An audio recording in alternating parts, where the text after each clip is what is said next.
जय श्री राधा कृष्ण।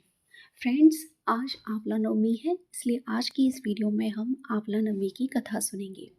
जो लोग पहली बार कार्तिक स्नान कर रहे हैं, उन्हें मैं जानकारी देना चाहती हूँ कि आंवला नवमी के दिन आंवले के पेड़ की पूजा विशेष रूप से की जाती है।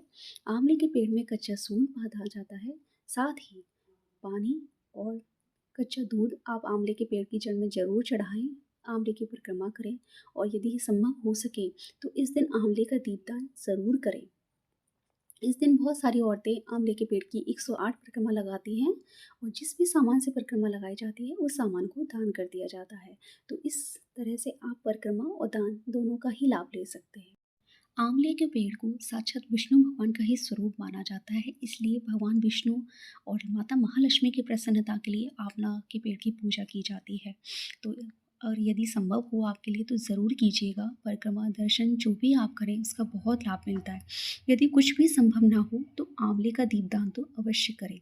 आंवला लेकर आना है और उसको ऊपर से कट करना है। कट करने के बाद आप उसमें घी की बनी हुई बाती रखिए। अब इस दीपदान को आप किसी भी मंदिर में जाकर कर सकते हैं। भगवान विष्णु का मंदिर हो तो बहुत ही अच्छा है।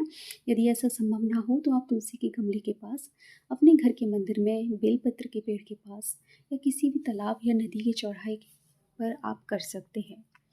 चलिए आंवले की कथा शुरू करते हैं। एक समय की बात है, एक आंवलिया राजा था। वह राजा रोजाना 1.25 मन सोने के आंवला दान करके ही भोजन करता था। एक दिन उसके बेटे बहू ने सोचा कि अगर इतना आंवला रोज दान करेंगे तो सारा धन समाप्त हो जाएगा। बेटा अपने पिता से बोला कि पिताजी, ऐसे तो आप सारा धन लुटवा दोगे, अब आप आंवला का दान नहीं करोगे। ऐसा सुनकर राजा और रानी दोनों एक खेत में जाकर बैठ गए और उन्होंने वहां भूखे प्यासे बैठे हुए 7 दिन बिता दिए। राजा जब तक आंवला दान नहीं करता था तब तक कुछ खाता नहीं था। अब भगवान ने सोचा कि अगर मैं इसका सत नहीं रखूंगा तो दुनिया में मुझे कोई नहीं मानेगा। भगवान ने राजा से सपने में कहा कि तू उठ और देख, पहले के जैसा ही तेरा राजपाट हो रहा है। आंवले का पेड़ उग रहा है। उठकर आंवला दान करो और भोजन करो। राजा रानी ने उठकर देखा तो पहले जैसा ही राजपाट और सोने का आंवला हो रहा था। वे लोग रोजाना पहले की तरह 1.25 मन सोने का आंवला दान करने लगे। उधर बेटे बहू के यहाँ खाने के लाले पड़ गए और वो भूख प्यास से परेशान रहने लगे। आसपास के लोग कहने लगे कि जंगल में एक आंवलिया राजा रहते हैं, तुम उनके पास चले जाओ, वो तुम्हारा दुख दूर कर देंगे। जब वे लोग वहाँ पहुँचे तो रानी ने ऊपर से देख लिया कि ये तो मेरे बेटे बहू हैं। उन्होंने अपने नौकर से कहा कि इनको काम पर रख लो और इनसे काम तो कम करवाओ और मजदूरी ज़्यादा देना। एक दिन रानी ने अपनी बहू को बुलाकर कहा कि मेरा सिर धो दे। जब बहू सिर धोने लगी तो बहू की आंख से आंसू गिरकर रानी की पीठ पर गिरा। तो रानी कहने लगी कि तू क्यों रो रही है। तो रानी बहू कहने लगी कि मेरी की सास की पीठ पर भी ठीक ऐसा ही मस्सा था। वह भी सामान्य आंवला का रोजाना दान करती थी और हमने उन्हें घर से निकाल दिया है।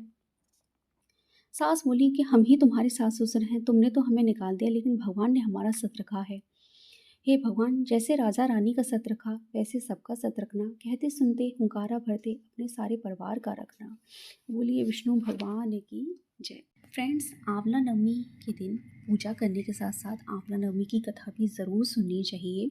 इससे अच्छे फल की प्राप्ति होती है। और फ्रेंड्स, यदि ये वीडियो आपको पसंद आ रही है तो प्लीज़ इस वीडियो को ज़्यादा से ज़्यादा अपने फैमिली और फ्रेंड्स के साथ शेयर ज़रूर कीजिए ताकि वो भी इस कथा का लाभ उठा सके। चैनल पर यदि पहली बार आए हैं तो प्लीज़ चैनल को सब्सक्राइब कर दीजिए। वीडियो को पूरा देखने के लिए आप सबका बहुत बहुत